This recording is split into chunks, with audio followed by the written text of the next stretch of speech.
Hello friends, welcome to learn services. This is Ram Soni.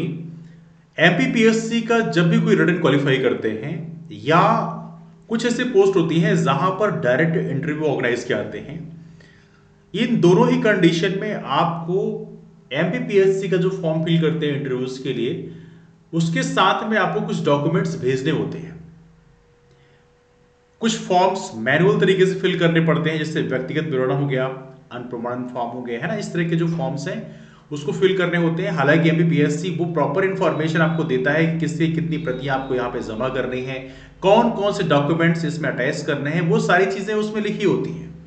लेकिन कई बार ऐसा देखा गया है कि हमारे कुछ कैंडिडेट्स को समझ नहीं आती वो चीजें, तो उस कंडीशन में हम लोग थोड़ी सी गलतियां कर देते हैं। हालांकि गलतियां आपसे नहीं, गलतियां एमपीपीएससी से भी होती है। कई बार ऐसा होता है कि हम फॉर्म तो सही भर रहे होते हैं लेकिन एमपीपीएससी गलतियां कर देता है और उसके बाद में वो उम्मीदवारी निरस्त करने की, मतलब कैंडिडेचर रिजेक्ट करने की घोषणा करता है।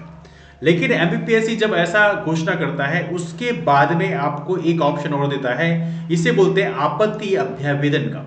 मतलब आप यहां पर आपत्ति दर्ज कर सकते हैं कि बेसिकली हमने सब कुछ लगभग ठीक भरा है अपनी जानकारी के हिसाब से, लेकिन एमपीपीएससी यहां पर यहां पर एमपीपीएससी की तरफ से गलतियां हुई हैं तो उसको करेक्ट कर लिया जाए। लेकिन याद रखना, यदि गलती आपके एंड से हुई है और वो बड़ी मिस्टेक हुई है तो वहां पर आपत्ति अभ्यावेदन के बावजूद भी आपका कैंडिडेचर रिजेक्ट ही होगा। ये चीजें मैं इसलिए बोल रहा हूं बिकॉज आने वाले कल में बहुत सारे एग्जाम्स होने वाले हैं, जैसे कि मेडिकल स्पेशलिस्ट का तो इंटरव्यू इसमें चल ही रहा है। इसमें आप देख सकते हैं जो अस्थि रोग विशेषज्ञ है, मतलब जो आपके ऑर्थोपेडिक्स हैं, उनके इंटरव्यूज होने हैं।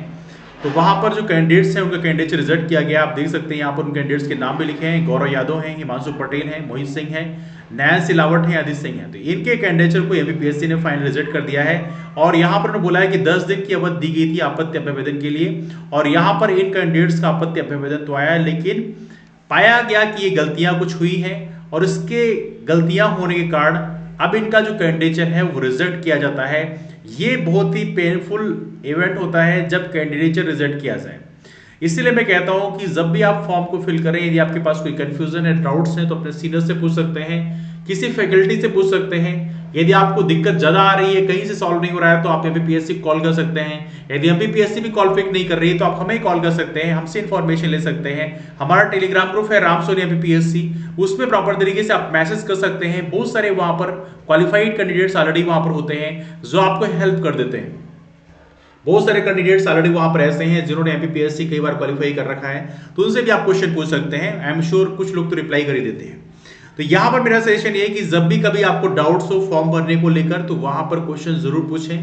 आपको डाउट होने के बाद में अननेसेसरी गलतियां नहीं करनी है कि आपने गलतियां करके एमपीपीएससी को फॉर्म भेज दिया और उम्मीद किया कि नहीं नहीं एमपीपीएससी के अंदर इतनी जनरसिटी तो होगी कि एमपीपीएससी हमें दोबारा मौका देगी, हम फॉर्म को भेजेंगे और एमपीपीएससी उसको एक्सेप्ट कर लेगी। No, it is not gonna happen.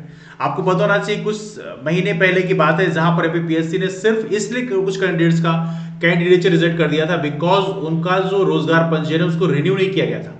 और कमाल की बात यह है कि एमपीपीएससी कई बार जो रोजगार पंजीयन की वेबसाइट होती है वो काम नहीं करती प्रॉपर तरीके से, तो कई बार रोजगार पंजीयन को आप रिन्यू करना चाहो तो होता भी नहीं है ना। आपने देखा होगा कई बार ऐसे इवेंट्स आते हैं। तो कमाल की बात है एमपीपीएससी ने मतलब खुद की गलती के कारण भी आपका फॉर्म कैंडिडेट रिजेक्ट किया है। तो कहने का मतलब ये है कि जब भी आपको कंफ्यूजन लगे कि हाँ अब तो हालांकि वो सिस्टम हट गया है, अब तो ये हो गया कि यदि केस रोजगार पंजीयन रिन्यू नहीं है कोई दिक्कत नहीं है, आप उसको बाद में भी रिन्यू कर सकते हैं इंटरव्यू देने के पहले। तो यहां पर इस चीज को आपको ध्यान रखना है कि आपको गलतियां नहीं करनी है। जब भी कोई मिस्टेक्स हो, आपको कंफ्यूजन हो जहां पर, तो उसके लिए आपको प्रॉपर तरीके से पूछ लेना है। मैं इसलिए ये वीडियो बना रहा हूं बिकॉज आने वाले कल में बहुत सारे इंटरव्यूज होंगे। एमपीपीएससी 2020 मेंस का रिजल्ट आता है तो इसके इंटरव्यूज होंगे।